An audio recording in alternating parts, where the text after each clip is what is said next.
every wife wants, every husband wants. There's children want this, that at home there should be no quarrel or fight. Every mother and father has a desire that my children should be obedient, whatever I say, etc. they should do. Which wife is there who doesn't have this desire? That my husband, he should appreciate me, value me, and we should work together, understand each other, compatibility. Which husband is there who doesn't have this desire that my wife, she should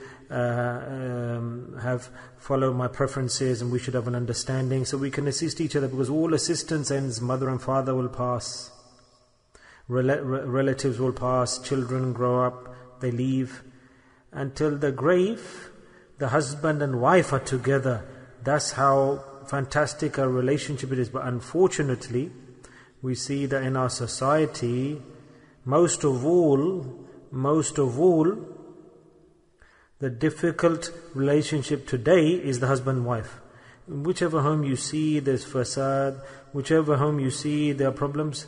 I've seen very seldom, the brothers, where very seldom I've seen that there's no clash or fracture between husband and wife. Maybe they're suppressing each other. Maybe it comes out like suddenly, but the difference is there, present. It's not that which a human being has the desire, such an assistant is my husband or wife that will continue with me until the grave, she'll go with me or he'll go with me. What a great relationship if we see. What a great relationship. And with this assistance, sincerity, love, Allah Ta'ala has put this in this relationship. So then that home becomes Jannah, paradise. So such a husband, he will do every action with happiness, he will persevere through difficulties. If he has good relations with his wife, a compatibility, good connection every way, a wife, she will go through poverty, difficulty, if they've got a tight situation in life, if there's no happiness in the worldly material things, but if there's love between them, then with ease she will pass through the life without any complaints and criticism. But where there's difference, the human being has nafs and shaitan, desires, base desires, and shaitan, Satan, two big enemies of the human being. We think that deen is an obstacle for us. No, rather our life in society, shaitan and nafs also put barriers up. Nafs and shaitan, not just in our deeni life, but also societal life. This is their mission, that they want to take us from the deen, but they are so much against us. Shaitan is so opposed to us, enemy of us. Allah says, aduwwun mubin, avowed enemy. In a few places Allah Ta'ala has mentioned this. He is not a minor enemy. If a small enemy doesn't leave you, then the biggest enemy, will he be happy with your happiness? Will he be happy that you should be happy? Your wife is happy with you, and the husband's happy with the wife, and the children are happy with you, and there's peace at home. Tell me, will the enemy allow that? Will he accept that? Never will he accept that. Never will he allow that. So if shaitan is adu mubin, then how will he accept that dispute? Nafs and shaitan, when they overwhelm a person, then he starts to follow his base desires, his nafs, his desires of his nafs. His whims, his opinions, and the nafs, his desires have controlled him, and they are making him practice. Shaitan has controlled that person, and shaitan and nafs are making him live his life. So tell me, the house, if an enemy is controlling your home, and he wants to run your home according to his preference, then can that home have peace? Can that person's life be full of peace, contentment? Can the environment and society be full of peace? Can the area around us and the people around us give us peace? No, totally not, because shaitan, our enemy, the nafs, have controlled this. So shaitan and the nafs will enable those actions which cause destruction, which cause loss, crying, and pain, and anguish.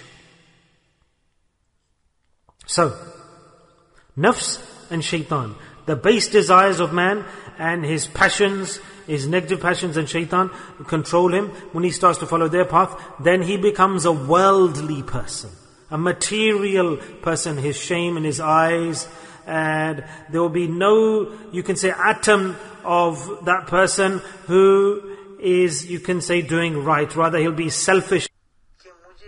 Nabi Sallallahu Alaihi Wasallam stated, "Ba'uthtu," I was sent. Why? To do one action.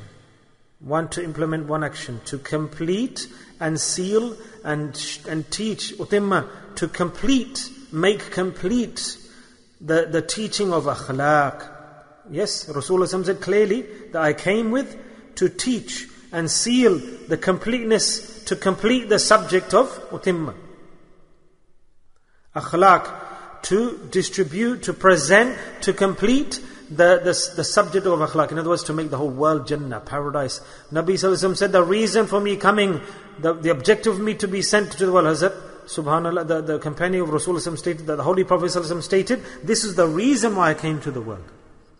The Holy Prophet Sallallahu Alaihi Wasallam stated, قَالَ بُعِثْتُ لُؤْتِمَّ حُسْنُ الْأَخْلَاقِ. Subhanallah. That Allah subhanahu wa ta'ala saw that in the world there was darkness, wickedness, fasad, evil had spread.